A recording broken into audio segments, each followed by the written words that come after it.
International standards తో quality education అందిస్తుంది futuristic edu initiatives.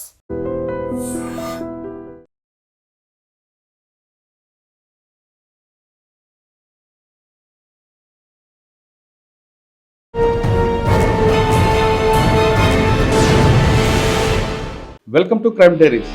ఈ వారం మన guest one of the best police officer. పేరు డి శ్రీహరిరాజు గారు, డిఎస్పీ పెద్దాపురం, కాకినాడ జిల్లా, Andhra Pradesh.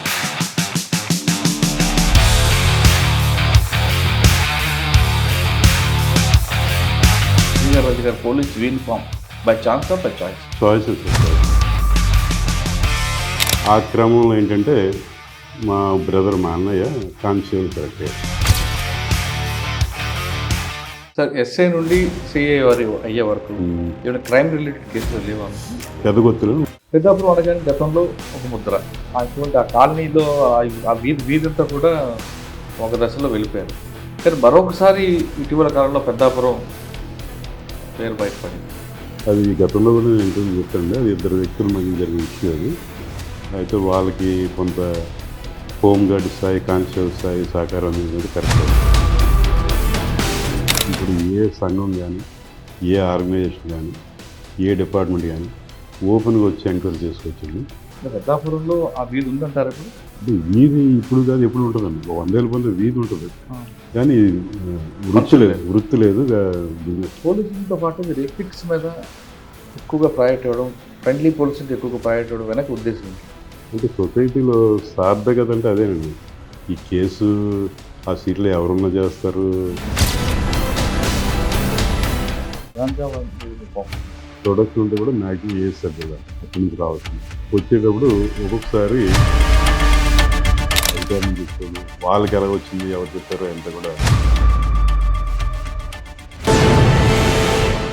Welcome to crime diaries. ఈ వారం మన guest one of the best police officer. పేరు డి శ్రీహరిరాజు గారు, డిఎస్పీ పెద్దాపురం, కాకినాడ జిల్లా, ఆంధ్రప్రదేశ్. శ్రీహరిరాజు గారు పోలీస్ యూనిఫామ్ వేసుకున్న తర్వాత కన్నా ముందు కూడా ఆయనకి హ్యూమన్ టచ్ అంటే బాగా ఇష్టం. అందుకే పోలీసింగ్ చేస్తూనే ఫ్రెండ్లీ పోలీస్కి ఎక్కువగా ప్రయారిటీ ఇస్తుంటారు. అంతేకాకుండా తన దగ్గరకు వచ్చిన వాళ్ళతో హ్యూమన్ టచ్తో మాట్లాడడం, ఒకవేళ క్రిమినల్ అయినా ఆయన ఎందుకు క్రిమినల్గా మారాడనేది గ్రౌండ్ రిపోర్ట్కి వెళ్ళడం, ఆయన కేస్ స్టడీని తీసుకోవడం, ఆయనలో మార్పు కోసం కొంత కృషి చేయడం. అంటే కేసులు పెట్టడం, అరెస్ట్ చేయడం, రిమైండే కాకుండా పోలీసు గొంతుగా కేసులు పెడుతూనే ఆయనలో మార్పు తీసుకురావాలని వాళ్ళతో రెగ్యులర్గా మాట్లాడడం, ఎక్కువగా ఎథిక్స్ మీద ఎక్కువగా ఆయన ఫోకస్ చేస్తుంటారు. అటువంటి ఆఫీసర్ ప్రస్తుతం పెద్దాపురం ఉన్నారు. ఇటీవల పెద్దాపురంలో ఒక సంఘటన జరిగింది. ఆ మూలాలు మరొకసారి బయటకు వస్తున్నాయా లేవా అనే విషయంతో పాటు ప్రస్తుతం పెద్దాపురంలో జరుగుతున్న క్రైమ్ ఏంటి, ఆంధ్రప్రదేశ్ ప్రభుత్వం తీసుకున్న డ్రగ్స్ మీద కానీ, గాంజా మీద పెద్దాపురం పోలీసులు, ముఖ్యంగా కాకినాడ పోలీసులు తీసుకున్న ప్లాన్ ఆఫ్ యాక్షన్ ఎలా జరుగుతున్న విషయాన్ని సార్ నడుస్తున్నాం. సార్ నమస్తే అండి. డి శ్రీహరిరాజు గారు, చాలామంది ఏం చెప్తారంటే మీ గురించి అడిగినప్పుడు, ఆయన పోలీసింగ్తో పాటు ఆయన కవిత్వం బాగా రాస్తారని ఒకటి. నెంబర్ 2, అవతల వ్యక్తికి ఎథిక్స్ నేర్పడంలో ఆయనకు బాగా ఇంట్రెస్ట్ ఉంటుంది. అందుకే చాలామంది ఎక్కడ పనిచేసినా ఆయన స్టూడెంట్స్ ఉంటారని. వీటితో పాటు క్రైమ్ రిలేటెడ్ తీసుకుంటే ఇన్వెస్టిగేషన్ పార్ట్ కూడా బాగా చేస్తారని ఇన్ని రకాలుగా కనిపిస్తారు. సాధారణ పోలీసు అనగానే బూతులు మాట్లాడతారు అనే కల్చర్ నుంచి మీద ఒక డిఫరెంట్ కల్చర్లోకి వచ్చారు. ఇందాక మీకు అడిగినట్లుగా పెద్దాపురంలో ఇటీవల ఒక సంఘటన జరిగింది. అది మళ్ళీ ఒకసారి రిపీట్ అవుతుందా, లేదు చిన్న స్మెల్ రాగానే మీరు పూర్తిగా తొక్కు పెట్టారా? ఈ ప్రశ్న సమాధానం చెప్పే ముందు శ్రీహరిరాజు గారు police uniform by chance of by choice? Choices sir, choice. అంటే మా ఫాదర్ కానిస్టేబుల్ సార్. అయితే స్టార్టింగ్లో అయితే నాకు ఎలిమెంటరీ స్కూలు, హై స్కూలు, ఆ సమయంలో అయితే ఇంజనీర్ అవ్వాలని కోరిక. కారణం ఏంటంటే మ్యాథ్స్ బాగా చేసేవాడు. ఇంటర్మీడియట్ తర్వాత అప్పుడు ప్రైవేట్ కాలేజ్ లేవు. మన వైజాగ్లో గీతం తప్పితే ఇంక వేరే ప్రైవేట్ కాలేజ్ లేదు. గీతంలో కూడా సీట్ వచ్చేదేమో, ఇంట్లో వాళ్ళేమో డేరింగ్గా నువ్వు చదువు, మీకెందుకు, మేము ఉన్నామని చెప్పి వాళ్ళు భరోసా ఇవ్వలేదు. నేనేమో వాళ్ళని అడగలేదు. అనుకోని పరిస్థితుల్లో బీఎస్సీ మ్యాథ్స్ జాయిన్ అయిన తర్వాత మా క్లాస్మేట్స్ ఎవరైతే నాకంటే తక్కువ మార్కులు వచ్చిన వాళ్ళు కూడా ఇంజనీరింగ్లో జాయిన్ అయిపోయారు. జాయిన్ అయిన తర్వాత సోషల్ స్టేటస్ మళ్ళీ ఎప్పుడైనా వాళ్ళని చేరుకోగలమా లేదా అని చెప్పేసి మనసులో ఉండేది. ఆ క్రమంలో ఏంటంటే మా బ్రదర్, మా అన్నయ్య కానిస్టేబుల్ సెలెక్ట్ అయ్యాడు. ఆయన ఇప్పుడు అప్పుడు నాన్నగారు కానిస్టేబుల్, మీ అన్నయ్య కూడా కానీ పోలీస్ క్వార్టర్స్ నుంచి వచ్చారు మీరు. అయిన తర్వాత రోజు వచ్చి అసలు ఎస్ఐ అంటే ఏమనుకున్నావు, ఆ? ఆ, ఆయన అప్పుడు వైజాగ్ వంటల్లో పనిచేసేవాడు. షిప్ ఓనర్ కంటే పెద్ద కోటీసాడు. అలాంటి వాళ్ళు కూడా కూర్చోమనేవాడు కాదు.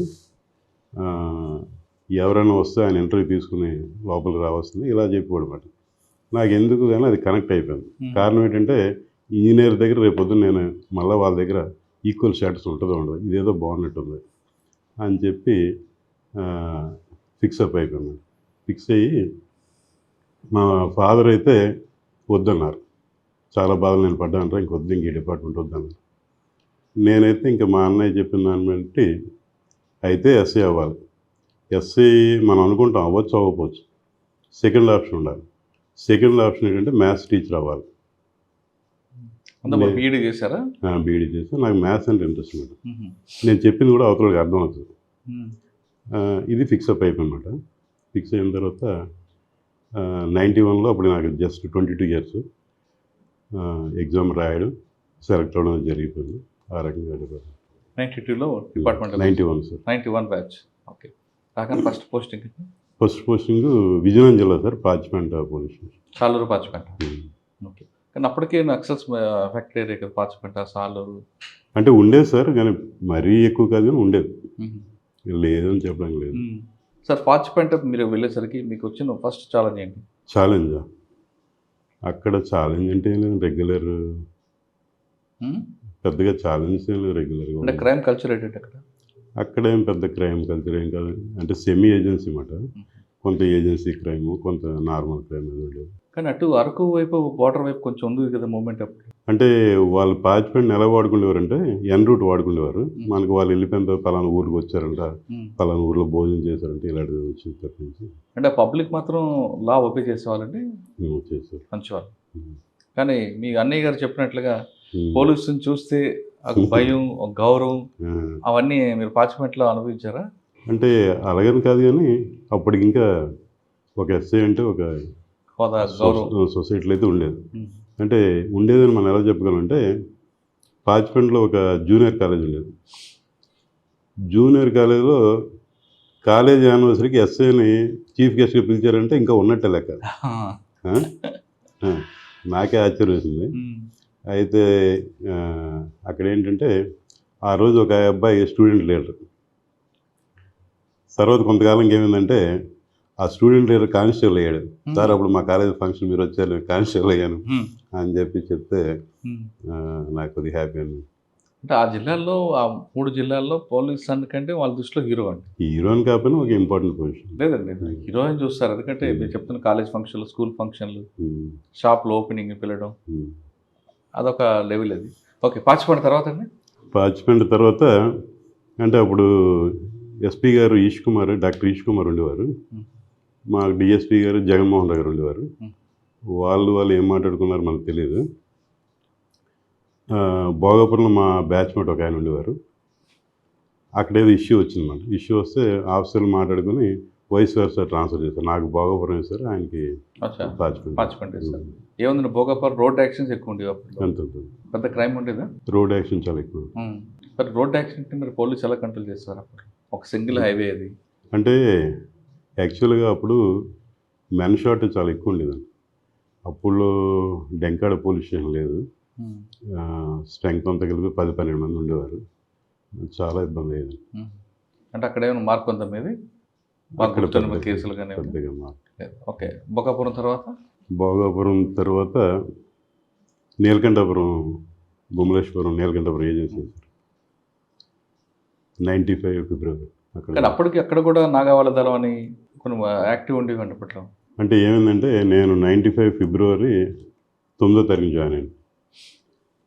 అంటే జనవరి 30వ తారీఖునే మొండెంకల్ అని చెప్పి మొండెంకల్ ఊర్లో నడిబొడిన ఒక మటర్ జరిగింది. అంటే ఆ మటర్ జరిగిన ఒక 10 రోజులకి నాకు అక్కడ ట్రాన్స్ఫర్ అయింది. మటర్ చేసింది ఎవరు? నక్సలైట్లు అండి. మరి వాళ్ళని అరెస్ట్ చూపించారా? అరెస్ట్ అంటే మీకు తెలియదే ఉంది, వాళ్ళు ఎక్కడో దొరుకుతారు, వేరే కేసులు ఎక్కడో ఉంటారు. కానీ అక్కడ సింపథైజర్ ఎక్కువ అండి చెప్పిన ఏరియాలో. మరి వాళ్ళు అటువైపు వెళ్ళకుండా ఏం చేసేవారు? అంటే మనం ఎంతవరకు అంటే ఒకటండి, అంటే పోలీసు వల్ల కానీ లేకపోతే ప్రభుత్వ అధికారుల వల్ల కానీ ఇబ్బంది పడి వెళ్ళకూడదు. ఆ డిసాటిస్ఫాక్షన్ వల్ల వెళ్ళకూడదు. అంచేది ఏంటంటే మన వరకు ఎంతవరకు చేయగలం అంతవరకు చేస్తున్నాం. ఒక ఇన్సిడెంట్ చెప్తాను. ఈ గుమ్మలేశ్వరం, కురుపం, నీలకంఠపురం ఏరియాలో సవర జాతాప్ అని 2 కమ్యూనిటీలు ఉంటాయి. 2 కూడా ఎస్టీఏ. సవర వేరు, జాతాప్ వేరు. సవర కమ్యూనిటీ కొండ మీద ఉంటారు, జాతాపు కమ్యూనిటీ కింద ప్లెయిన్ ఏరియాలో ఉంటారు. నేనేం చేశానంటే సౌర కమ్యూనిటీ ఉద్యోగపరంగా కానీ లేకపోతే సామాజికంగా కానీ వెనకబడి ఉంటారు, వాళ్ళకి ప్రత్యేకమైన భాష ఉంటుంది. జాతాపు తెలుగు మాట్లాడుతారు, భాష ఉంటుంది. సౌర కమ్యూనిటీకి చైతన్య సదస్సు, చైతన్య సభ అని చెప్పి ఒక మీటింగ్ పెట్టాను. అది నా మటుకు నేను ఒక డెసిషన్ తీసుకుని పెట్టాను. ఆ క్యాస్ట్లోని సర్పంచ్ లేకపోతే ఎంపీడీసీ లేకపోతే గ్రామ పెద్ద ఆ క్యాడర్ ఉన్న వాళ్ళు ఒక 10 మంది పిలిచి, చుట్టుపక్కల గ్రామస్తులను పిలిచి మీటింగ్ పెట్టడం జరిగింది. అంటే వాళ్ళకి ఒకటే చెప్పాం, మీరు జాతాపుల కంటే వెనుకబడి ఉన్నారు, మీరు కూడా జాతాపులతో పాటు ఈక్వల్గా మీరు రేజ్ అవ్వాలి, ఇంకా చైతన్యం రావాలి అని చెప్పేసి అది మంచి రెస్పాన్స్ వచ్చింది. అప్పట్లో ఏంటంటే ఈ న్యూస్ ఛానల్స్ ఇన్ని ఉండే కాదు, ఆంధ్రావన్ ఉండేది. ఆంధ్రావన్లో టెలికాస్ట్ అయింది ఆ టాపిక్. సార్ అక్కడ ఇంకొక కల్చర్ ఉండేది. ఎస్ఐని బాబు అంటారు, ఎస్పీనేమో గాడు అంటారు. మీరు ఆ వేరియేషన్ చూసారా? అంటే అలాగని కాదు కానీ అది మనం అలాగా అంటే ఎదురుగా వాళ్ళకి కనబడేది ఎస్ఐ కాబట్టి ఎస్ఐ గారు అంటారు. అంటే అంతకన్నా పై ఉన్న ఆఫీసర్కి గాడు అంటుంటారు. నేను దాన్ని పెద్దగా ఏకీపించను కానీ వాళ్ళకి భాష రాక కానీ సంబోధన తెలియక కానీ అది మనం తీసుకోకూడదు. ఈ ర్యాంక్ నిలగనాలి, ఆ ర్యాంక్ నిలగనాలి లేదు. అంటే ఆ ఉద్దేశం కాకపోయినా వాళ్ళకి ఎదురుగా కనబడేది మీరే కాబట్టి ఎస్ఐ గారు అంటే నేనైతే అది భాషాపరమైన సమస్య అనుకుంటాను తప్పించి వేరే రకం. నీలకంఠపురం తర్వాత నీలకంఠపురంలో చాలా లాంగ్ ఇయర్స్ చేశాను. 3 years 8 months చేశాను. జనరల్ అక్కడ ఏంటంటే 1 year 1.5 year కంటే ఎవరు ఎక్కువ చేయరు. అప్పుడు ఆఫీసర్లు మనకు ఉంచారు, మనం కూడా అక్కడ కంటిన్యూ చేసాం.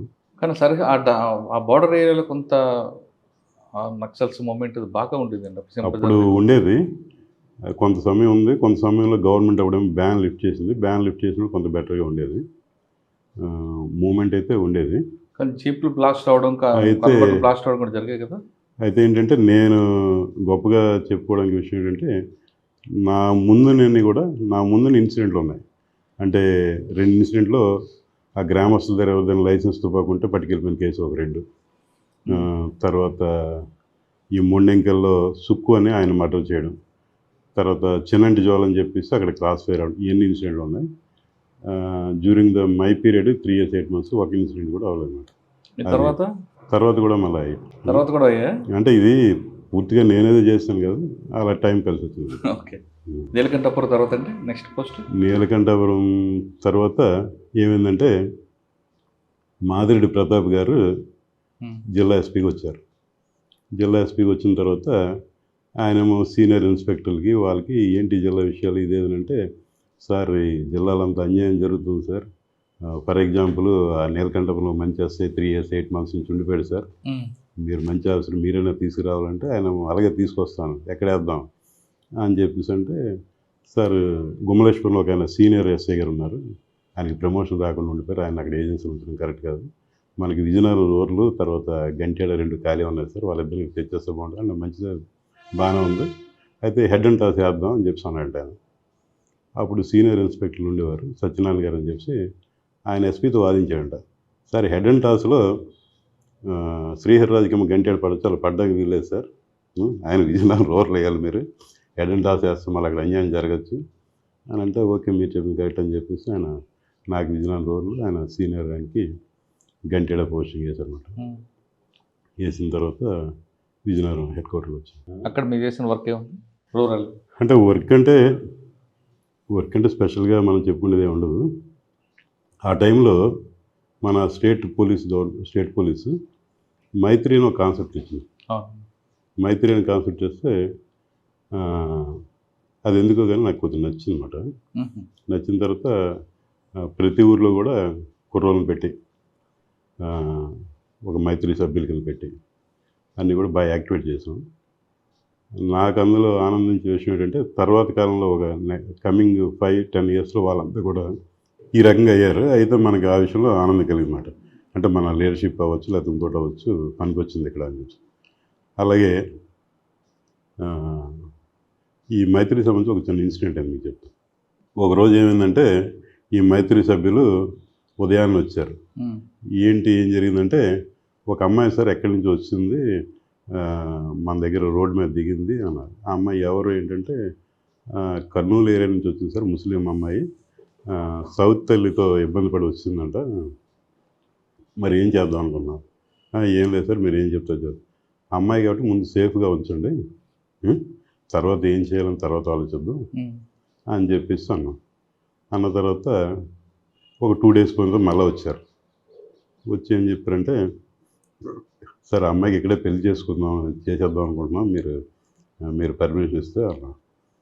ఎవరంటే పలానా అబ్బాయి, ఆ అబ్బాయి వాళ్ళ తల్లి ఇద్దరే ఉంటారు, వాళ్ళకి అమ్మాయి కోసం చూస్తున్నారు అని చెప్పి. ఆ అబ్బాయి హిందూ, ఈ అమ్మాయి కూడా ఒప్పుకుంటే అయితే ఇన్ఫర్మేషన్ ఇవ్వండి పేరెంట్స్కి అని చెప్తే పేరెంట్స్కి ఇన్ఫర్మేషన్ ఇచ్చారు. మొత్తానికి ఆ అబ్బాయికి ఈ అమ్మాయికి పెళ్లి చేశారు. మ్మ్. ఈరోజు కూడా వాళ్ళు అక్కడే కుటుంబంతో హ్యాపీగా ఉంటున్నారు. అదొకటి విచిత్రంగా అనిపించింది, కానీ చాలా మ్మ్. ఇలా కూడా జరుగుతుంది అని చెప్పాను. దేవుడు రాస్తాడు కదండి ఎవరికి ఎక్కడో అలా వచ్చిందేమో అమ్మాయి కర్నూలు నుండి. ఓకే, నెక్స్ట్ అండి రూరల్ తర్వాత. పాచిపేటలో ఉన్నప్పుడు మాకు police station police department building కాకుండా అదర్ డిపార్ట్మెంట్ బిల్డింగ్లో ఉండేది. ఆ చుట్టుపక్కలంతా కూడా ఎస్సీ కాలనీ వేరే ఉండేది. ఉన్న తర్వాత మనకు అక్కడ ఏంటంటే స్టాఫ్ ఎక్కువ మంది ఉండేవారు, ఓన్లీ గార్డ్ డ్యూటీస్, ఇప్పుడు ఏదో కూమింగ్ ఉంటే వెళ్ళడం లేదు. ఉన్న తర్వాత అక్కడ నిరక్షరాస్యత ఇదంతా కూడా గమనించి మనం ఒక ప్రైవేట్ క్లాస్ లాగా మన పోలీస్ స్టేషన్ పక్కన వేరే ఒక వార్డన్ బిల్డింగ్ ఒకటి ఉండేది, అందులో ఎందుకు పెట్టకూడదు అని ఆలోచించింది. స్టాఫ్తో చెప్తే స్టాఫ్ కూడా బాగా స్పందించారు. వెంకటస్వామి ఒక కానిస్టేబుల్, ఆయన కూడా ఎస్సీ కమ్యూనిటీ, ఆయన రోజు నేను 1 గంట చెప్తాను సార్, ఆయన ముందుకు వచ్చాడు. వచ్చిన తర్వాత ఇర్రెస్పెక్ట్ ఆఫ్ ఏజ్, చిన్నపిల్లలు పెద్దోళ్ళు ఇంకా ప్రతిరోజు సాయంకాలం 1 గంట, 1.5 వచ్చేవారు. ఈ వెంకటస్వామి అని క్లాస్ తీసుకునేవాడు.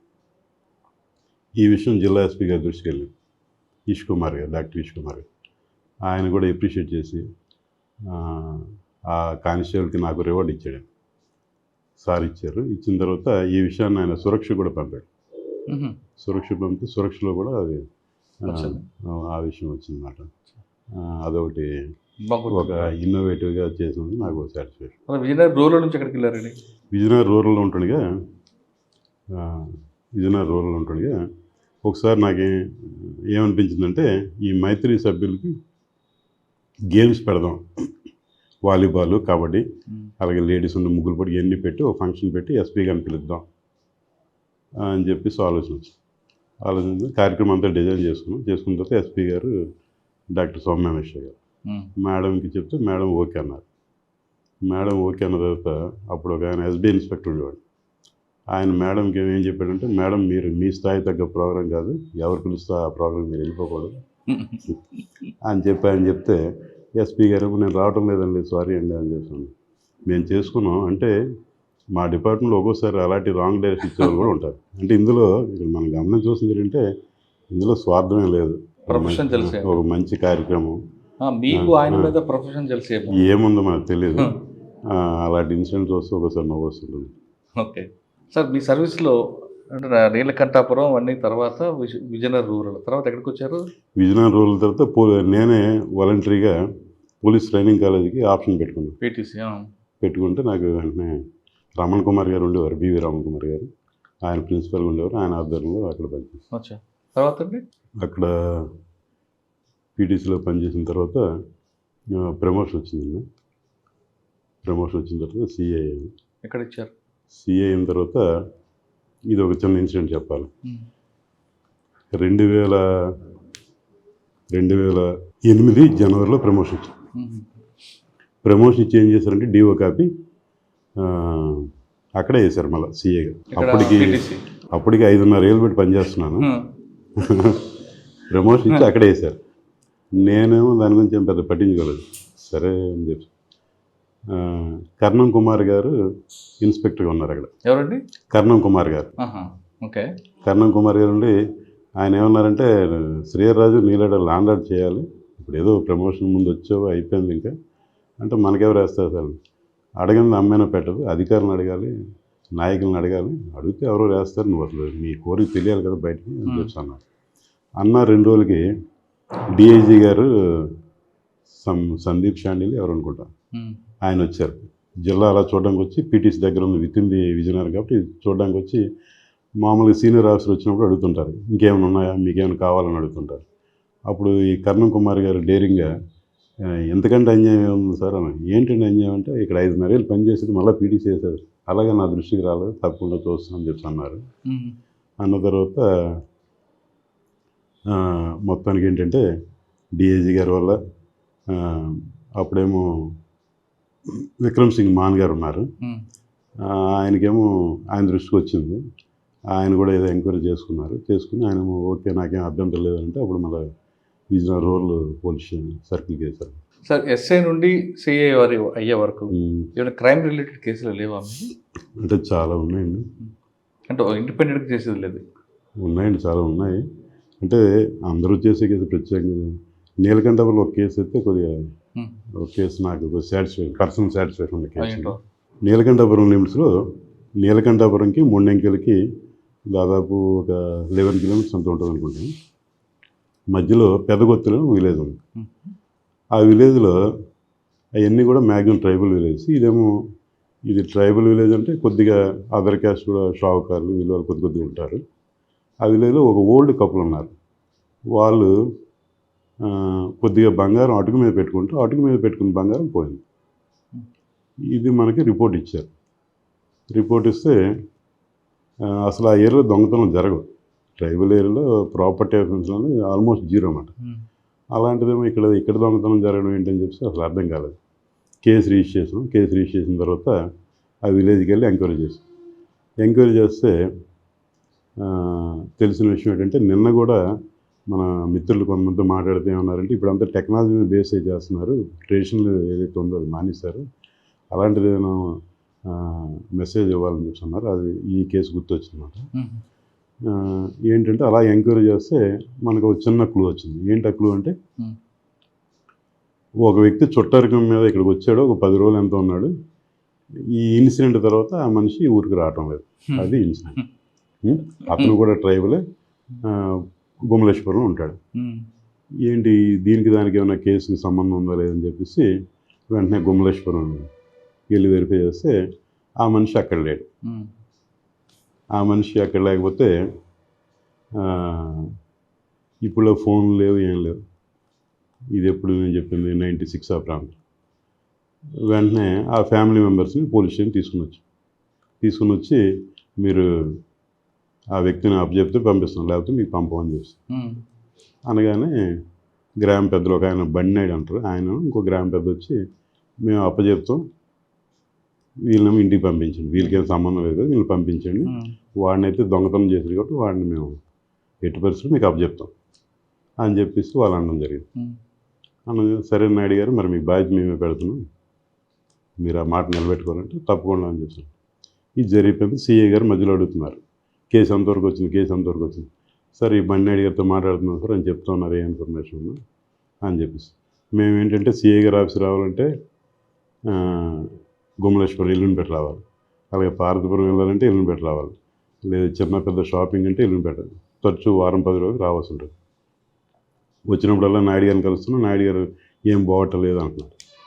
ఒకరోజు నాయుడు గారు తల మాట్లాడుతూ నాయుడు గారు ఏమన్నారంటే,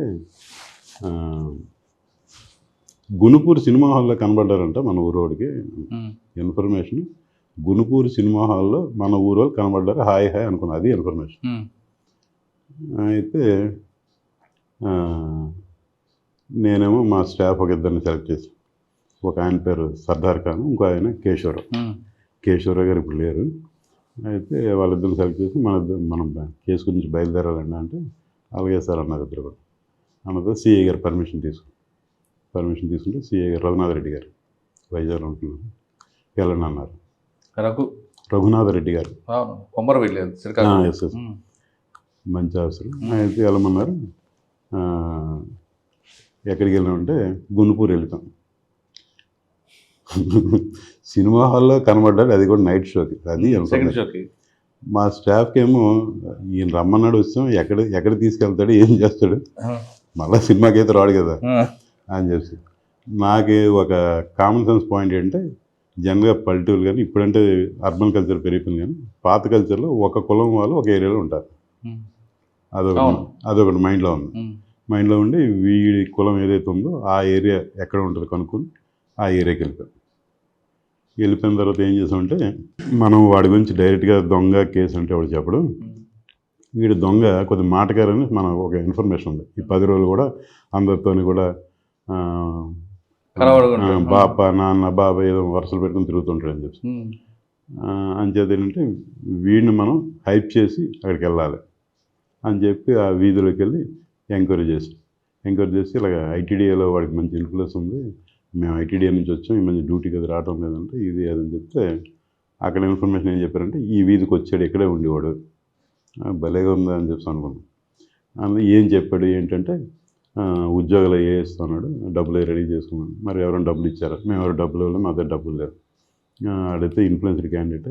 ఇంకా అలా మాట్లాడితే ఏం చెప్పారు, పర్లాకిముడి దగ్గరలో ఒక అబ్బాయి వచ్చాడు, చుట్టారు కిందకి వచ్చాడు. చుట్టారు కిందకి వస్తే ఆ కుర్రోడు ఏదో కొద్దిగా ముందుకు వచ్చినట్టున్నాడు. ఆ కుర్రోడు ఏదో ముందుకు వచ్చినట్టు ఇక్కడైతే మేమైతే నో చెప్పాం అన్న తర్వాత మేము ఇంకా డిసైడ్ అయిపోయాం పర్లాకిముడి వెళ్ళిపోదాం అని చెప్పి. ఆ ఊరేది తెలియదు. ఇక్కడి నుంచి ఒక గైడ్ని పికప్ చేసాం, ఆ ఊరు చూపెట్టాను. మా దగ్గర ఇప్పుడు ఫోన్పే లేదు, ఏం లేదు, డబ్బులు కూడా లేదు, చాలా తక్కువ ఉన్నాయి, 200 300 ఉన్నాయి. ఉన్న తర్వాత మన దగ్గర ఛార్జీలు కూడా సరిగ్గా లేవు. ఎలాగంటే మా స్టాఫ్ అన్నారు, sir Guntur to Parlakhemundi private bus ఉంటుంది సార్, వాళ్ళు పోలీస్కి టికెట్ తీసుకోవచ్చు సార్, ఇది ఒకటి బాగానే ఉంది అని చెప్పేసి ముగ్గురు మాతో పాటు ఈ నాయుడిని కూడా ఎక్కించాం. మాతో పాటు ఈ నాయుడు కూడా ఉన్నాడు, బండినాయుడు గారు కూడా మాతో పాటు ఉన్నారు. మేము 4, ఆయనకి హెడ్ కానిస్టేబుల్ చేసాం, ఆయన కూడా ఉంది. 4 కలిపి పర్లాకిముడి వెళ్ళిపోయి పర్లాకిముడి దిగి ఒక 4-5 కిలోమీటర్లు నడిచి వెళ్ళాలి. ఆ ఊరు వెళ్తాం, ఆ ఇంటికైతే వెళ్ళిపోయిన తర్వాత మళ్ళీ అక్కడ సేమ్ కదా, వీడు చాలా ఇన్ఫ్లుయెన్స్డ్, వాడు ఆపర్చునిటీ ఇచ్చడం మీరు, ఎందుకంటే మా దగ్గర ప్రస్తుతం డబ్బులు లేవు, మేము నో చెప్పాం. మరి ఇంకేం జరిగింది అంటే డబ్బులు పట్టుకుని రేపు రమ్మన్నాడు, కానీ మేము వెళ్ళాం, ఎందుకు మా దగ్గర డబ్బులు లేవు, మా ఎక్కడికి రమ్మన్నాడు, పర్లాకిముడి రైల్వే స్టేషన్ రేపు రమ్మన్నాడు. అరే మీరు పిచ్చోళ్ళగా ఉన్నారు, ఎంత మంచి ఆపర్చునిటీ మీరు వదులుకుంటారా? మేము అసలు ఇంకా పోలీసు దీనిలో లేము. ఒక టీచరు, ఒకరేమో మటన్ షాపు, ఒకరేమో అలాగే రకరకాల చెప్పాం. అలాగే చెప్తున్నాం వాళ్ళ మదర్నేమో ఒప్పించాం. అమ్మ ఇప్పుడు మీరేం డబ్బులు పెట్టకండి, ముందు మాట తీసుకుందాం, అవసరమైతే ఉద్యోగం వేయించిన తర్వాత డబ్బులు ఇద్దామని చెప్దాం. ఇప్పుడు మనకి ఇందులో పోయిందే ఉంది, మీరు మీరు ఇంకేం దిగాలి, ఎందుకు అలా ఆలోచిస్తున్నారు అంటే ఆవిడ నీ ఇష్టం బాబు అని అన్నది. నీ ఇష్టం బాబు ఒక మాట తీసుకున్న తర్వాత వీడు బ్యాగ్ సర్దించి వీడిని బయలుదేరించి ఒక 3-4 కిలోమీటర్లు బయలుదేరాం, నడుచుకుని వస్తున్నాం. అదంతా కూడా ఎక్స్ట్రీమిస్ట్ ఎఫెక్టెడ్ ఏరియా. వీడు చెప్తున్నాడు ఈ రాత్రి ఇక్కడ ఉన్నారు, నేను రాత్రి ఇక్కడ ఉన్నారు, వారం రోజుల కింద ఈ ఊరు వచ్చారు, ఇవన్నీ చెప్తున్నాడు.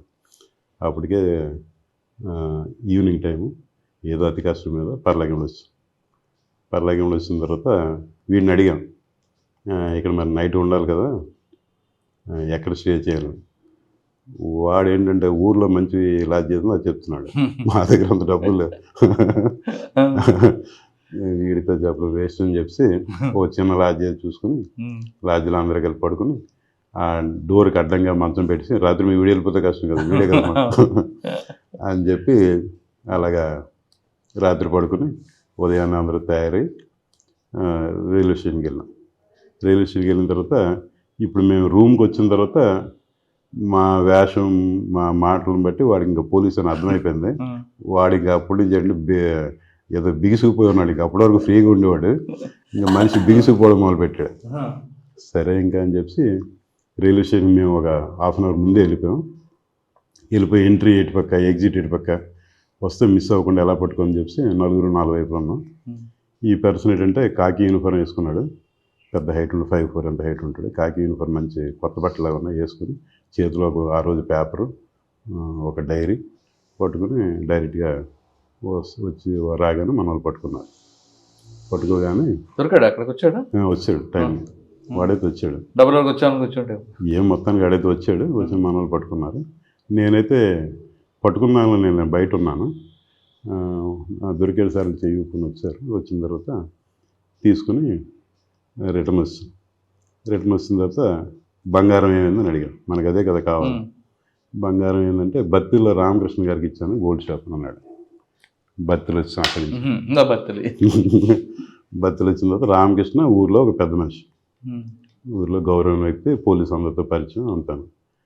ఈయన తీసుకెళ్ళి రామకృష్ణ దగ్గర కూర్చున్నాం. రామకృష్ణ గారు కూర్చోండి సార్, రిలాక్స్ అవ్వండి సార్, కేసు గురించి మాట్లాడటం లేదు. కూల్ డ్రింక్లు తెప్పిస్తున్నాడు, టీలు తెప్పిస్తున్నాడు, ఇంకేమో తెప్పిస్తున్నాడు. సిఐ గారు తెలుసు అంటాడు, డిఎస్పీ గారు తెలుసు అంటాడు, మన దగ్గర వస్తువులు బెత్త వేస్తారంటాడు, మన దగ్గర తేడా ఉండదంటే ఇలాగన్నీ మాట్లాడుతున్నాడు. ఇవన్నీ బాగానే ఉందండి, అసలు మా కేసు బంగారం గురించి వచ్చో దాని గురించి చెప్పండి నాకు. అదేం ప్రాబ్లం లేదు సార్, మీరు రిలాక్స్ అవ్వండి సార్, మీరు కూడా మంచిగా తెలుసు ఏదో మాట్లాడుతున్నాడు. అయిన తర్వాత అవన్నీ వద్దని రామకృష్ణ గారు అసలు విషయం ఏం జరిగిందంటే అప్పుడు విషయం చెప్పాడు. ఏమని చెప్పాడు, బంగారం నా దగ్గరికి తీసుకొచ్చారు. తీసుకొచ్చిన తర్వాత నేను ఏదో కొద్దిగా అడ్వాన్స్ ఇచ్చాను, చాలా కొద్దిగా. డబ్బులు లేవురా, రేపు ఎల్లుండరా, నేను తర్వాత చూద్దాను. తర్వాత రోజు మా ఊర్లో సంతలోంచి నాకు ఒక ఇన్ఫర్మేషన్ వచ్చింది.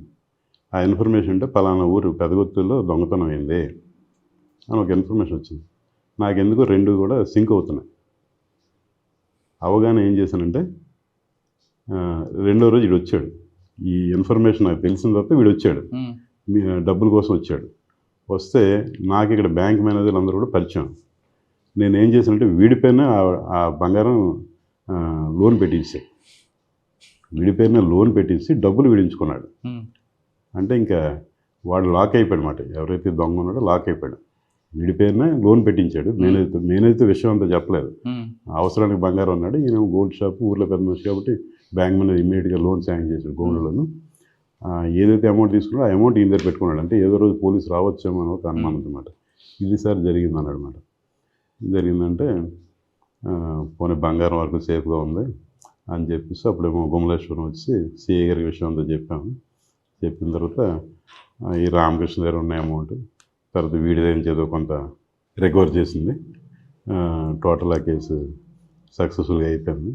అయితే తర్వాత వాళ్ళు ఏదో లోకతులు రాజీ అయిపోయినట్టున్నారు. తర్వాత ఒకసారి కనిపించాడు ఈ కేసులో ఎవరైతే దొంగ ఉన్నాడో, ఆర్టీసీ డ్రైవర్ అయిపోయాడు. పాల్గొండ డిపో సార్ అని పలకరిస్తున్నాడు. పోనీ బాబు మంచిదే. అంటే ఈ స్టోరీలో మీకు తెలిసిందేంటి, ప్రతి చిన్న ఆధారాన్ని కూడా నెగ్లెక్ట్ చేయకూడదు.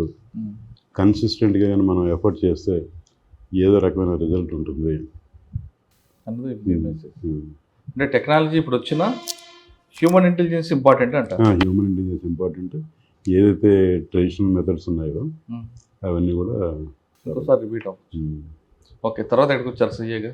సీఏగా విజయనగరం రూరల్ సర్కిల్ సార్. ఇక్కడే ఉంది సార్ మార్క్. మార్క్ అంటే ఏం కాదండి, మన ఉద్యోగం చేసాం. అక్కడ ఏం జరిగిందంటే నేను జాయిన్ అయిన ఒక 1-2 monthsకే ఒక చిన్న అమ్మాయి, చిన్న బేబీ, మంత్స్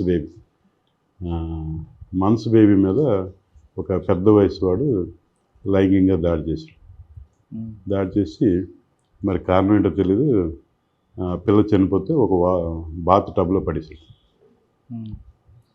బాత్రూంలో పడిపోయిన తర్వాత మనకి కేసు రిపోర్ట్ అయింది. రిపోర్ట్ అయిన తర్వాత గ్రామస్తులు కొద్దిగా ఎంక్వైరీ చేస్తే ఫలానా వ్యక్తి ఆ అమ్మాయిని ఆడించినట్టుగా మేము చూసామన్నారు. చూసామంటే అతను పట్టుకున్న తర్వాత కన్ఫెషన్ అది రాసి అరెస్ట్ చేసి ఎంత బాగా. అయితే ఏమైందంటే ఆ కేసులో అప్పుడు విజయనగరంలో జిల్లా జడ్జి గారు పప్పల జగన్నాథరావు గారు ఉండేవారు. ఆయన మరణశిక్ష వేసాడు. ఈ ముద్దాయికి మరణశిక్ష వేసాడు. ఇది ధర్మపూర్ విలేజ్లో జరిగింది. అయితే ఏమైందంటే ఈ సెషన్ జడ్జి గారు మరణశిక్ష వేసినా కూడా అది రాటిఫికేషన్ అని చెప్పేసి హైకోర్టుకి వెళ్తుంది. హైకోర్టు వాళ్ళేమో యాక్సెప్ట్ చేయలేదు, మళ్ళీ దాన్ని జీవిత శిక్ష కింద మారి.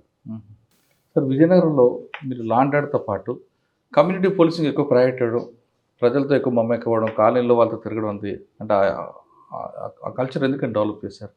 అంటే నాకు తెలిసి అదే శాశ్వతం, దానివల్లే రిజల్ట్ ఉంటుంది తప్పించి ఆ, అంటే అంటే కేసు వరకే చూడడం కరెక్ట్ కాదు.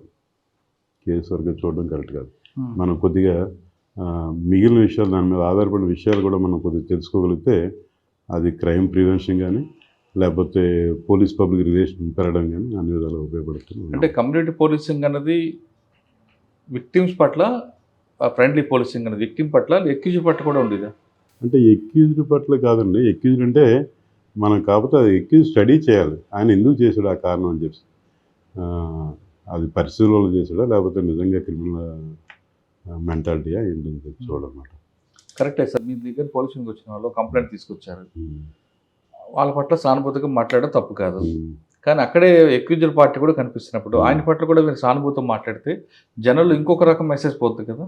అంటే అక్కడ అది కాదండి, అసలు వాడు ఏంటి తెలుసుకోవాలి.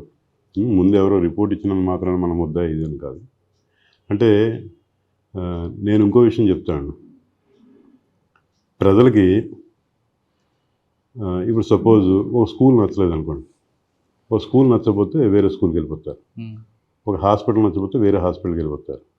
కానీ మనకుండే సిస్టంలో పోలీస్ స్టేషన్ ఎంఆర్ ఆఫీస్ నచ్చకపోయినా ఆ పోలీస్ స్టేషన్కి వెళ్ళాలి, ఆ ఎంఆర్ ఆఫీస్కి వెళ్ళాలి. కాబట్టి ప్రతి ఎంప్లాయీ కన్సర్న్ డిపార్ట్మెంట్ ఎవరైతే ఉన్నారో, అది నా దగ్గరికి ఈరోజు ఇక్కడ డిఎస్పీగా ఉన్నాను, కొంతమంది వస్తారు పలానా పోలీస్ స్టేషన్ నుంచి కంప్లైంట్ అంటారు, మీరు అక్కడికి వెళ్ళండమ్మా చెప్తా అంటే ఆ పోలీస్ స్టేషన్కి మళ్ళీ వెళ్ళమండి అంటారు.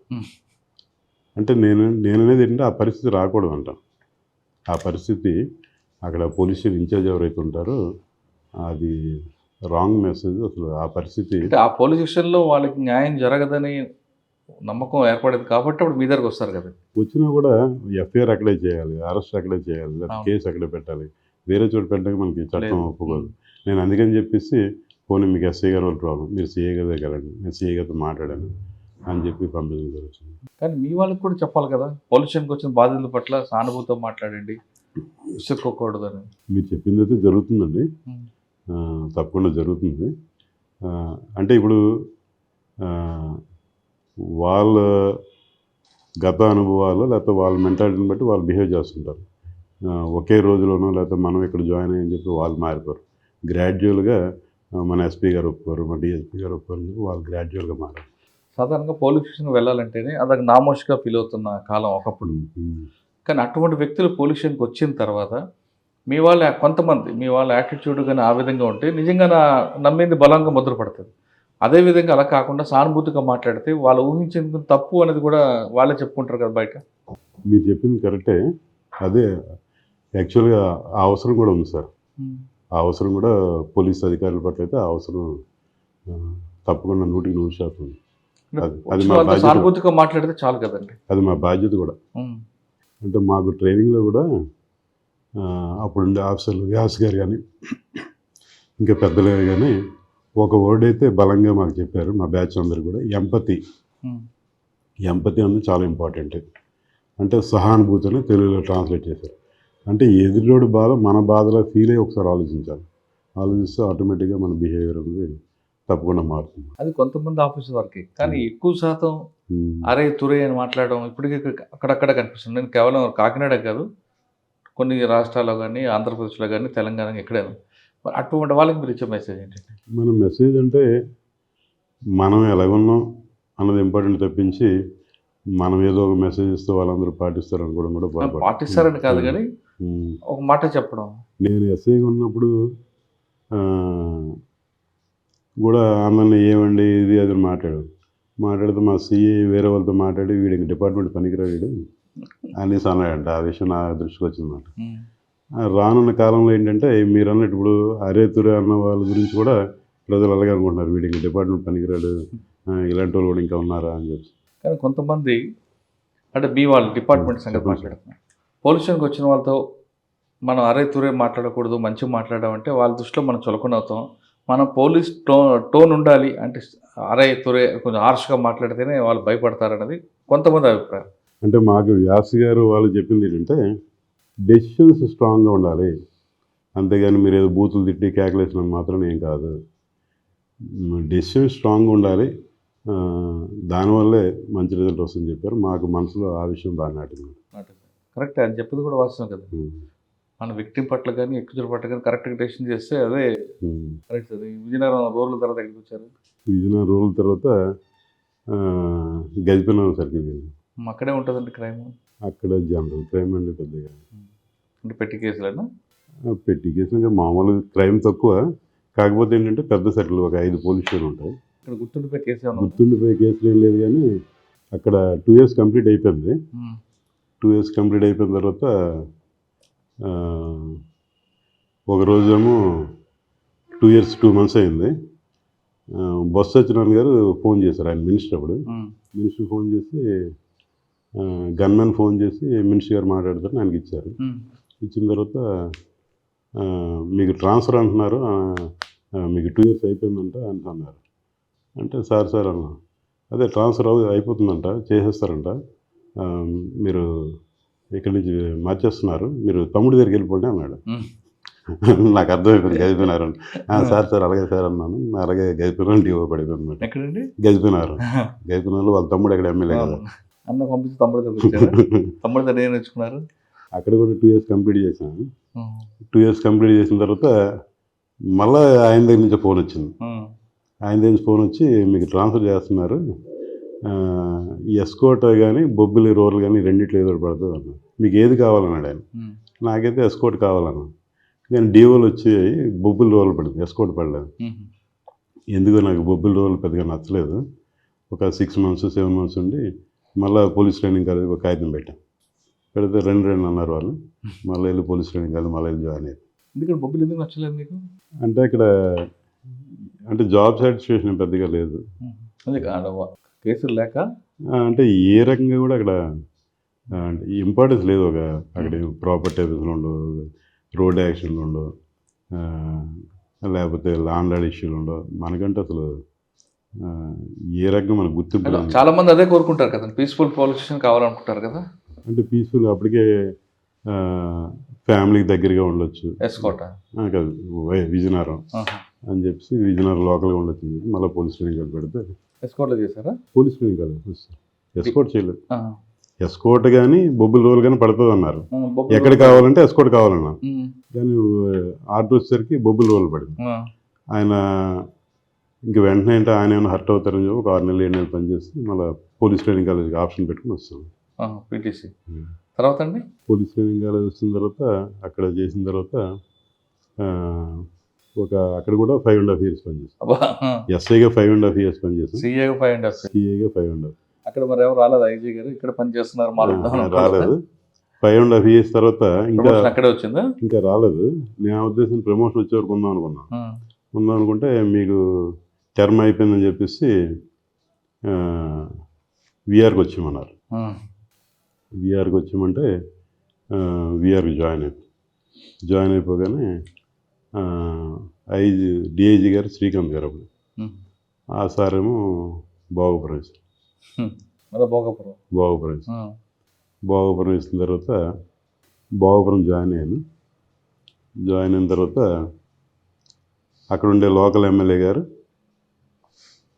నా గురించేమో డిఐజీ గారి ఆఫీస్కి, డీజీపీ గారి ఆఫీస్కి, సీఎం గారి ఆఫీస్కి అన్ని చోట్ల తిరగడం మొదలుపెట్టాడు. నన్ను ట్రాన్స్ఫర్ చేసినాను. నాకు అడుగుతాడు, ఏమని అడుగుతాడంటే, మేము ఇచ్చిన లెటర్ మీద వచ్చారా, మేము ఇచ్చిన లెటర్ లేకుండా వచ్చారా? ఆఫీసర్ పోస్టింగ్ అని చెప్పుంటారు. నేనేమనంటే ఆ విషయం ఇప్పుడు వద్దు, డిస్కషన్ వద్దు.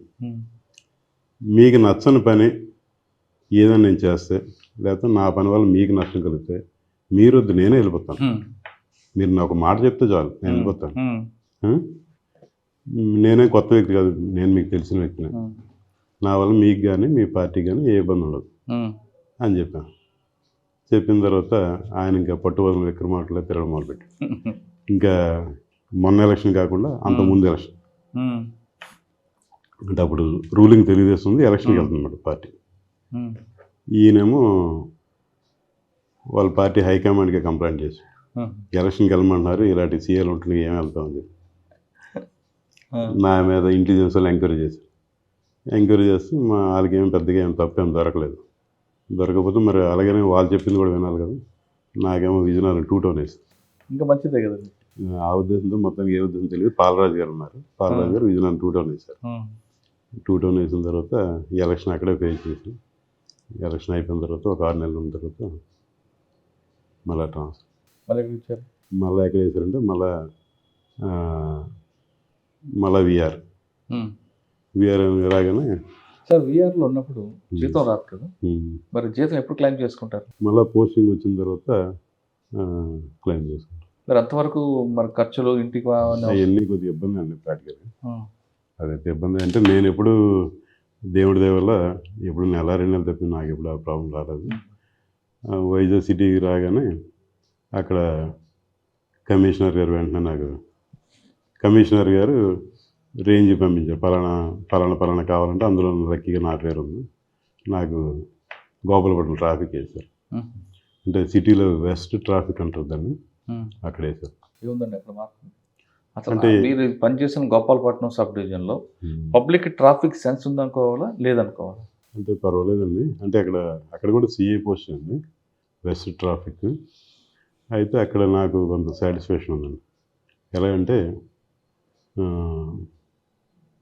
ఎన్ఏడి ఫ్లైఓవర్ ఆ టైంలోనే కన్స్ట్రక్షన్, అలాగే ఆనందపురం టు అనకాపల్లి హైవే కూడా అప్పుడే కన్స్ట్రక్షన్.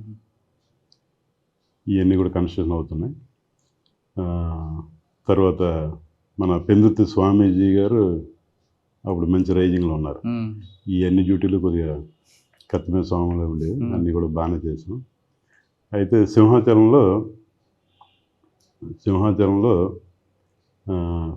దగ్గర భైరవ కోన అని చెప్పి కాలభైరవ టెంపుల్ అడివారం రూట్లో, అక్కడ అమావాస్య నాడు తర్వాత ఆదివారం నాడు జనం చాలా ఎక్కువ వస్తున్నారు. ట్రాఫిక్, వెహికల్స్ పార్కింగ్, వెహికల్స్ అన్నీ కూడా ఆర్డర్లో పెట్టాలనే ఉద్దేశంతో మేము ఒక ట్రాఫిక్ కానిస్టేబుల్ హోంగార్డ్ని పంపడం జరిగింది. మేము పోస్ట్ చేసిన తర్వాత దానికి ఇంపార్టెన్స్ ఇంకా పెరిగిపోయి అదేమో ఈరోజు కూడా అదేమో కంటిన్యూ అయిపోతుంది. ఈరోజు ఏంటంటే అమావాస్య వచ్చిందంటే ఒక ఎస్ఐ గారు, సిఐ గారు స్టాఫ్తో ఉండవలసిన పరిస్థితి అక్కడికి వచ్చింది.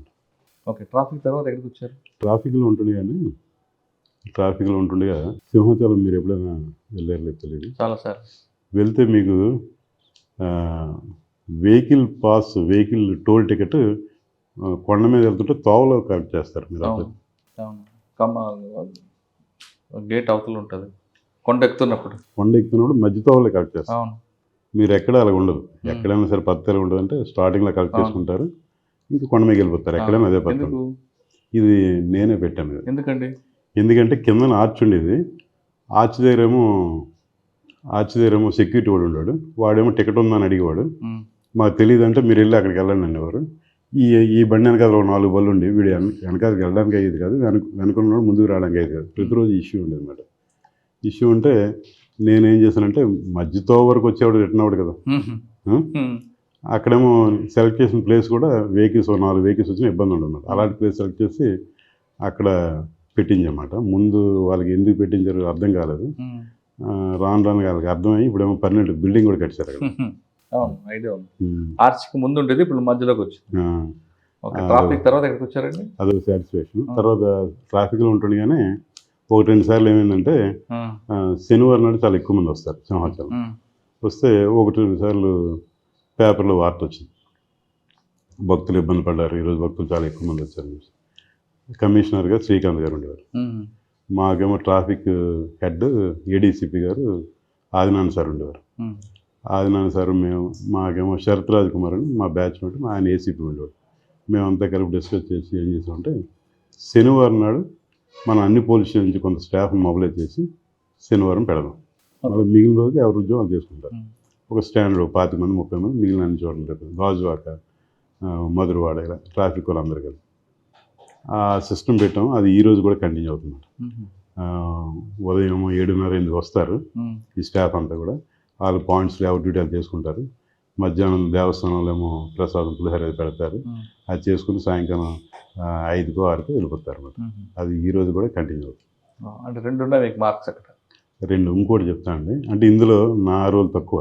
ఉమ్, ఇది చందనోత్సవం సంబంధించింది. ఉమ్, మెయిన్ ఏంటంటే ఈవో గారు సూర్యకుమార్ గారు ఉండేవారు, అలాగే మా ఏసీపీ శరత్ రాజ్ కుమార్. ఆ, ప్రతిసారి ఏంటంటే కొండ మీద ఈ వెహికల్స్ అంతా హెవీ జామ్ అయిపోయింది అన్నమాట.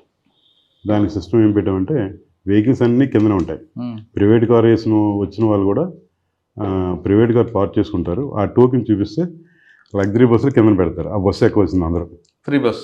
Free bus. ఉమ్, ఆ బస్సు ఎక్కుతారు.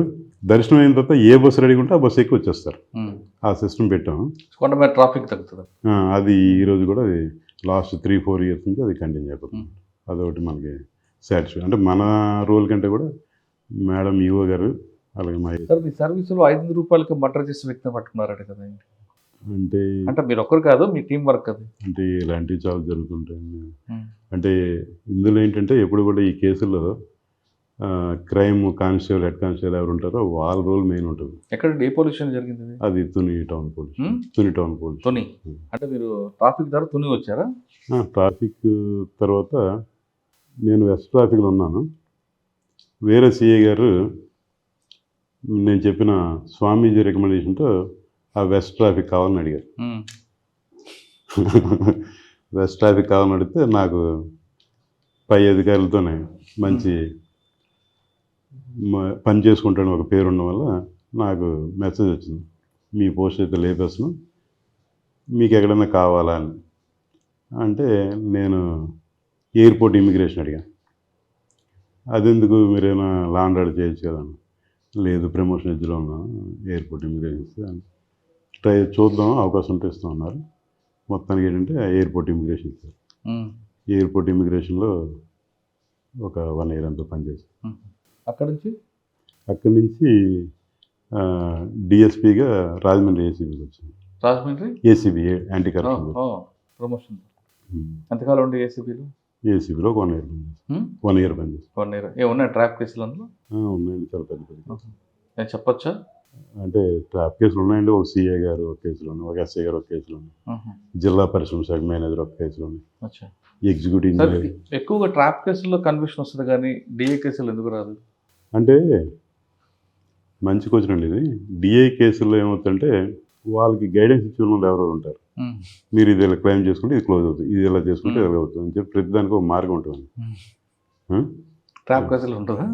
అందులో ఉండదు. డిఐ కేసులో ఆ ముందు రేటుతో బావమత్తు అప్పు తీసుకున్నట్టు, లేకపోతే ఇంకోటి ఏదో చేసుకున్నట్టు, ఇలా రకరకాల క్రియేట్ చేసుకోవడానికి ఒక అవకాశం ఉంటుంది. ట్రాప్లో సలహా ఇచ్చేవారు ఉండరు. ట్రాప్లో ఏమవుతుందంటే టెక్నికల్ ఎవిడెన్స్, ట్రాప్లో అంతా కూడా టెక్నికల్ ఎవిడెన్స్ వల్ల మీడియేటర్స్ కూడా మీకు తెలిసిందే గెజిటెడ్ ఆఫీసర్లు వస్తారు. అని చెప్తే ఎవరు హాస్టల్ ఎవరు కాబట్టి ఎక్కువ కష్టం. ఏసీబీ తర్వాత ఏసీబీ తర్వాత ఏసీబీలో ఉంటుండగా ప్రజెంట్ ఎలక్షన్ జరిగింది, గవర్నమెంట్ మారింది. అక్కడైతే బాగానే ఉన్నాను. ఒక సీనియర్ ఆఫీసరు మనకి కబురు వచ్చింది ఏంటంటే ఎవరు న్యూట్రల్, ఎవరు ఏ పార్టీ ఇలాంటివి చేస్తున్నారు, మీ మీద మంచి ఒపీనియన్ ఉంది, మీకు ఏదో పోస్టింగ్ ఏదో లాండ్ ఆర్డర్ పడే అవకాశం ఉంది. మనం సరే ఉన్నాం, మనకి ఏ ఛానల్ పట్టుకోలేదు. సడన్గా పెద్దాపురం డివో పడింది. అప్పుడు కాకినాడలో మా బ్యాచ్మేట్ రఘువీర్ విష్ణు ఉన్నాడు. అప్పుడు ఆయన వచ్చి 1 month ఎంత అవుతుంది, ఆయనే ఫోన్ చేసి, శ్రీహరి నీకు ఏదో డివో పడినట్టుంది పెద్దాపురం, ఇద్దరు ఒక జిల్లా ఉంటాం వచ్చాయన్నారు.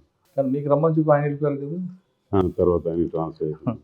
సార్, పెద్దాపురం అనగానే గతంలో ఒక ముద్ర, అది క్రమేపీ ఆఫీసర్లో తీసుకునే యాక్షన్లు అవ్వచ్చు, పబ్లిక్లో కూడా కొంతమంది ఆ ఊరు పేరుని మార్చాలి ఎందుకంటే అనేది చెడ్డ పేరు వస్తుందని చాలామంది పబ్లిక్లో మార్పు రావడం, కొత్త మీద అది పూర్తిగా కనుమరిగింది. అటువంటి ఆ కాలనీలో ఆ వీధి అంతా కూడా ఒక దశలో వెళ్ళిపోయారు. కానీ మరొకసారి ఇటీవల కాలంలో పెద్దాపురం పేరు బయటపడింది. దానికి కొంతమంది అధికారుల సపోర్ట్ ఉందంటున్నారు. వాస్తవం కాదు, అసలు ఏం జరిగిందండి? అది గతంలో కూడా నేను ఇంటర్వ్యూలో చెప్పానండి. అది ఇద్దరు వ్యక్తుల మధ్య జరిగిన ఇష్యూ అది. అయితే వాళ్ళకి కొంత హోంగార్డ్ స్థాయి, కానిస్టేబుల్ స్థాయి సహకారం అందించినది కరెక్టే. ప్రస్తుతానికైతే చాలా స్ట్రిక్ట్ యాక్షన్ తీసుకున్నాం. ఆల్మోస్ట్ జీరో అయిపోయిందండి. ఇప్పుడు ఏ సంఘం కానీ, ఏ ఆర్గనైజేషన్ కానీ, ఏ డిపార్ట్మెంట్ కానీ ఓపెన్గా వచ్చి ఎంక్వైరీ చేసుకోవచ్చండి. మిగిలిన ఊర్ల కంటే కూడా జీరో అయిపోయింది. అంటే పెద్దాపురంలో ఆ వీధి ఉందంటారు ఇప్పుడు? అంటే వీధి ఇప్పుడు కాదు, ఎప్పుడు ఉంటుందండి. 100 ఏళ్ళ ముందు వీధి ఉంటుంది, కానీ వృత్తి లేదు, బిజినెస్ లేదు. ఆ ఇల్లు ఎవరు ఉంటున్నారండి? చాలా కాస్ట్లీ ఇల్లు ఉంటాయి. అవన్నీ కాదు, మీరు చెప్పింది కాదు. మీరు ఒకసారి వెళ్ళి చూద్దాం, అలాంటిది ఏం కాదు. అదే ఇష్యూ. అంటే గతంలో ఆ ఇంట్లో జూబ్లీ హిల్స్, బంజారాస్ టైప్లో ఇల్లు ఉండేవి. కరెక్ట్. అంటే నేను కూడా వినడం, మీరు చెప్పింది అయితే 25 ఏళ్ళ కింద, 30 ఏళ్ళ కింద అది. ఇంకోటి ఏంటంటే అప్పుడు ఒక కులానికి సంబంధించిన వాళ్ళు ఉండేవారు. మొన్న ఓపెన్గా వాళ్ళంతా వచ్చి మా కులాన్ని చెడ్డ పేరు తీసుకురండి, రాకండి, మేము వేరే గౌరవప్రదమైన వృత్తిలో ఉన్నాం, వేరే క్యాస్ట్ వాళ్ళు ఇప్పుడు ఆ వృత్తి చేసి చెడ్డ పేరు మాట్లాడుతున్నాం అని చెప్పేసి కూడా ఒక యాజిటేషన్ తీసుకు ఎమ్మెల్యే గారు ఆధ్వర్యంలో. సరే, ఆ విషయం పక్కన పెడితే పెద్దాపురంలో క్రైమ్ ఏంటండి? క్రైమ్ అంటే ఇక్కడ ఇది ఒక కాకినాడ జిల్లాలో ఒక ఇంపార్టెంట్ ఏరియా కాబట్టి క్రైమ్ అంటే అన్ని రకాల క్రైమ్ ఉంటుంది. కానీ గాంజా మీద మీ ఫోకస్ ఎలా ఉంది? గాంజా అంటే అందరికీ తెలిసిన విషయం. ప్రొడక్షన్ అంతా కూడా మ్యాక్సిమం ఏఎస్ఆర్ జిల్లా, అక్కడి నుంచి రావాల్సింది. వచ్చేటప్పుడు ఒక్కొక్కసారి మాకు అంటే ఇన్ఫర్మేషన్ ఈ పూర్వంలాగా మనం ఏదో వెహికల్ చెకింగ్ చేస్తే దొరికే పరిస్థితి లేదు. వాళ్ళు రకరకాల మార్గాల ద్వారా చేస్తున్నారు. మాకు ఇన్ఫర్మేషన్ అంతా కూడా అధికారుల నుంచి వస్తుందండి. అధికారుల నుంచి వచ్చినప్పుడు వాళ్ళకి ఎలా వచ్చింది, ఎవరు చెప్పారో ఎంత కూడా డిపార్ట్మెంట్గా చెప్పే విషయం కాదు. మాకు క్లియర్ కట్గా ఇన్ఫర్మేషన్ ఇస్తున్నారు. ఇన్ఫర్మేషన్ ఇచ్చేటప్పుడు మేము హైవేలో అది చెక్ చేసి ఆ వెహికల్ని పట్టుకొని కేసు పెట్టడం జరుగుతుంది. చాలా కేసులు పట్టుకున్నాను, తునిలో కానీ, ప్రతిపాడులో కానీ, అలాగే జగంపేట సర్కిల్లో కానీ. సార్, ఫైనల్గా చెప్పండి, పోలీసింగ్తో పాటు మీరు ఎథిక్స్ మీద ఎక్కువగా ప్రయారిటీ ఇవ్వడం, ఫ్రెండ్లీ పోలీసింగ్కి ఎక్కువగా ప్రయారిటీ ఇవ్వడం వెనక ఉద్దేశం ఏంటండి?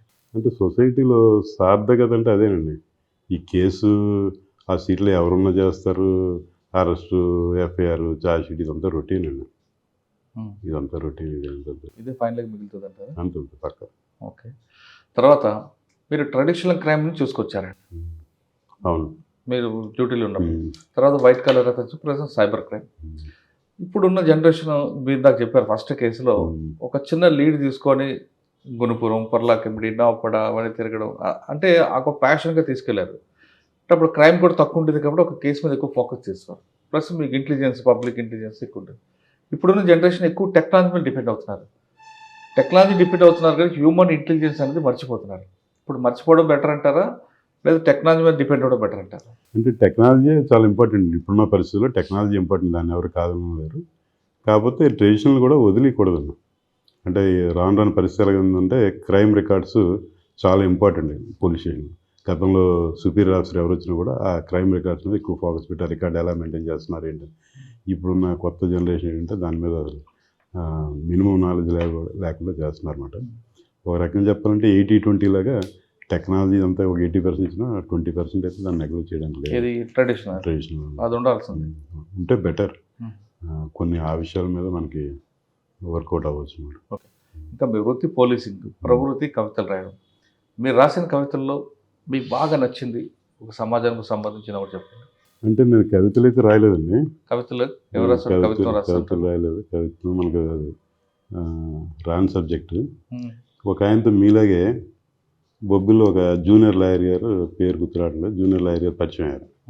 పరిచయం అయితే నేను ఆయనతో అన్నాను, కవిత్వం, ఆయన కవి మంచి, నాకు కవిత్వం రాదండి అని అంటే, కవిత్వం చాలా ఈజీ సార్ అని. అదేంటండి అంత ఈజీ అన్నది, ఎలాగండి ఏంటంటే ఆయన చిన్న ఎగ్జాంపుల్ చెప్పాడు. ఏంటి ఎగ్జాంపుల్ అంటే, వసంతం వచ్చింది, కోయిల కూసింది, ఎలా ఉంది సార్ అన్న, బాగుందని. అంటే ఇది కవిత్వం కాదు సార్ అన్నాడు. ఇది కవిత్వం కాదంట. మరి ఏంటండి కవిత్వం? కోయిల కూసింది, వసంతం వచ్చింది. ఈ కవులంతా వెరైటీగా మాట్లాడతారు సార్, ఎవడో స్ట్రైట్గా మాట్లాడు, కవిత్వం అంటే అదేం పెద్ద విషయం కాదు. మొత్తానికి కవిత్వం అయితే మనకు వంటపట్టలేదు. అంటే పిల్లలకి చెప్పవలసిన విషయాలు గతంలో ఏంటంటే లేఖల రూపంలో కొన్ని రాసానండి. అంత తప్పింది. పిల్లలకి ఏదైనా విషయం చెప్పాలంటే ఎవరో అంటే మీరు కొటేషన్ బాగా చెప్తున్నారు. మీకు బాగా నచ్చిన కొటేషన్ చెప్పండి. నచ్చిన కొటేషన్ అంటే ఒక కొటేషన్తో అన్నీ చెప్పలేము. ఒకటేం చెప్పలేరా? కొటేషన్ బాగా మనసుకు నచ్చింది ఒకటి చెప్పండి. చాలా కేసులు మీకు వచ్చాయి కదా అలా. అంటే విజయ సూత్రం ఒకటి నేను బాగా గుర్తుండేది అంటే కన్సిస్టెన్సీ, పెర్సిస్టెన్సీ అని ఆ రెండు ఉంటే విజయం సాధించవచ్చు అని చెప్పి ఒకసారి ఎప్పుడు పెద్దవాళ్ళ దగ్గర విన్నాను. అది కరెక్ట్ అని అనిపిస్తుంటుంది. కన్సిస్టెన్సీ, పెర్సిస్టెన్సీ ఏదైనా ఒక విషయాన్ని మనం కంటిన్యూస్గా వదలకుండా కానీ చేస్తే, గ్యాప్ లేకుండా చేస్తే తప్పకుండా విజయం వస్తుంది నేను నమ్మేసిద్దాం. సార్ ఇప్పుడు ఎస్పీ గారి మీద చెప్పండి ఒకటి. మా కాకినాడ జిల్లా ఎస్పీ గారు శ్రీ జి బిందుమా ఐపీఎస్ గారు, ఆయన చాలా అనుభవం వ్యక్తి. అంటే మేము గతంలో చాలామంది అధికారులు పనిచేసాం. మేనేజ్మెంట్ అంటే సింప్లిఫై చేస్తారు ఆయన. అంటే పోలీస్ అడ్మినిస్ట్రేషన్ కానీ, కేసులు కానీ సూక్ష్మంలో మోక్షంలో ఇలా చేసుకుంటే చాలా ఈజీ మాట. సార్ ఆయన మీద ఒక కొటేషన్ చెప్పండి, ఆయన పేరు మీద. కొటేషన్ అంటే మనకు అంత రాదు. అయితే ఆయన చెప్పినట్టు ప్రతిరోజు కూడా కాన్ఫరెన్స్ కానీ లేదా క్రైమ్ మీటింగ్ ఏదైతే ఉందో అది ఫాలో అయితే ఎస్ఐలు కానీ, సిఐలు కానీ, మేము కానీ హ్యాపీగా ఉద్యోగం చేసుకోవచ్చు. అంటే పూర్వం ఈ టెక్నాలజీ అన్నీ లేని కాలంలో ఎప్పుడు ఏ ఆఫీసర్ వస్తారో తెలియదు, ఏ ఆఫీసర్ వచ్చి ఏ రికార్డు చూస్తాడో తెలియదు, ఏం రాసేస్తారో తెలియదు. అలాంటి పరిస్థితుల్లో మేము ఎస్సీ ఉద్యోగం, సిఐ ఉద్యోగం చేస్తాం. ఇప్పుడున్న వాళ్ళు హ్యాపీ అండి. ఇప్పుడున్న అధికారులందరూ కూడా ఆల్ ర్యాంక్స్ మీరు ఈ పని చేయండి అంటున్నారు. ఆ పని చేసుకుంటే హ్యాపీ అన్నమాట. అది కూడా చేయలేకపోతున్నారు కొంతమంది. కారణం అంటే జనరేషన్ గ్యాప్ అండి. కాదు అంతకుముందు మనం ఇంకేం చెప్పండి. సార్ ఫైనల్గా చెప్పండి, డిపార్ట్మెంట్కి వచ్చే వాళ్ళ కోసం మీరు ఇచ్చే మెసేజ్. మాకు అప్పుడు ఇంటర్వ్యూ ఉండేదండి. మా ఇంటర్వ్యూ బోర్డులో మా అదృష్టం కొద్దీ విజయరామారావు గారు చైర్మన్, ట్రైనింగ్ డిఐజీ గారు వ్యాస్ గారు, రేంజ్ డిఐజీ ఎంవి కృష్ణారావు గారు సేమ్ క్వశ్చన్ అడిగారండి. పోలీస్ డిపార్ట్మెంట్ మీద నీ అభిప్రాయం ఏంటని చెప్పి నేను ఆ రోజు చెప్పిన మాట ఏంటంటే, కొంతమంది చెడ్డవాళ్ళ వల్ల డిపార్ట్మెంట్ అందరికీ చెడ్డ పేరు వస్తుంది, కొంతమంది చెడ్డవారి వల్ల డిపార్ట్మెంట్ అందరికీ చెడ్డ పేరు వస్తుంది. 34 సంవత్సరాల కిందట ఏ స్టేట్మెంట్ ఇచ్చానో ఈ రోజుగా అదే స్టేట్మెంట్ కట్టుబడి ఉంది. దాని మీద స్టిక్ చెప్పారు. పోలీస్ డిపార్ట్మెంట్ అనేది ప్రజలకి సేవ చేయడానికి ఉన్న డిపార్ట్మెంట్. కానీ సార్ చెప్పినట్టుగా కొంతమంది వల్ల అందరికీ చెడ్డ పేరు వస్తుంది. కాబట్టి ఆ కొంతమందిలో మార్పు రావాలంటే సమాజంలో జరుగుతున్న పరిణామాల వల్ల మార్పు రావాలంటున్నారు. ఎప్పుడో ఉన్న జనరేషన్కి ఇప్పుడు జనరేషన్కి గ్యాప్ ఉన్న బట్టి, ఆ జనరేషన్ మార్పు బట్టి ఇటువంటి అసమానతలు వస్తున్నాయి. కానీ పోలీస్ డిపార్ట్మెంట్ ఉన్న కొంత చెడ్డ పేరు అన్ని డిపార్ట్మెంట్ ఉంటుంది. కానీ పోలీస్ డిపార్ట్మెంట్కి ఎందుకు చెడ్డ పేరు వస్తుందంటే ఇది విజిబుల్ డిపార్ట్మెంట్. ప్లస్ ప్రజలు కూడా ఎక్కువగా నమ్మే డిపార్ట్మెంట్ ఏదంటే పోలీస్. వాళ్ళకి ఏ కష్టం వచ్చినా, నష్టం వచ్చినా ముందు పిలిచేది పోలీస్. అది ఎవరైనా నష్టపరిచినా లేదా లాభపరిచినా కాకపోయినా, వేరే డిపార్ట్మెంట్ పని వచ్చినా, అంటే కరెక్ట్ కానీ ఏ డిపార్ట్మెంట్ పోయినా పోలీస్ అనేది వాళ్ళ నోట్లో ఉంటుంది. కాబట్టి ఒక దేవుణ్ణి ఏ విధంగా కొలుస్తామో పోలీసుని కూడా అలాగే గుర్తిస్తాం. కాబట్టి దీని మీద చెడ్డ పేరు ఉంటుంది, అదేవిధంగా మంచి పేరు కూడా కనిపిస్తుంది. ఇంత ప్రజలకి దగ్గరైన డిపార్ట్మెంట్లో కాబట్టి ఖచ్చితంగా పోలీస్ డిపార్ట్మెంట్ అంటే మంచి పేరు తెచ్చుకోండి. చెప్తున్న రాజుగారి లాగా ఇంకా మంచి పేరు తెచ్చుకోవాలని కోరుకుందాం. ఇది శ్రీహర్ రాజు గారితో ఎక్స్క్లూజివ్ ఇంటర్వ్యూ. వచ్చే వారం మరో గెస్ట్తో మళ్ళీ కలుద్దాం. అంతవరకు నమస్తే. థ్యాంక్ యూ అండి. Thank you very much. And for more videos, Please subscribe to iDream. Please subscribe to iDream. Please subscribe iDream. And please subscribe to iDream. For more videos, subscribe to iDream. please like, share and subscribe to the channel. Congratulations, iDream. Subscribe to iDream. Subscribe to iDream. So subscribe to iDream Media. iDream team andarki huge congratulations. Please subscribe iDream Media. Please subscribe to iDream. Subscribe iDream. Please subscribe to iDream. iDream అంటే నా కళల ఛానల్ను subscribe చేసుకున్న నోరు తిరుగుతలేదు, మీరైతే గంట గుర్తు కొట్టండి. For more such videos, please subscribe to iDream. Subscribe to iDream. Please subscribe to iDream. Please subscribe iDream Media. Please do subscribe to iDream. Please subscribe to iDream Media. For best entertainment and information, please subscribe iDream. And don't forget to subscribe to iDream.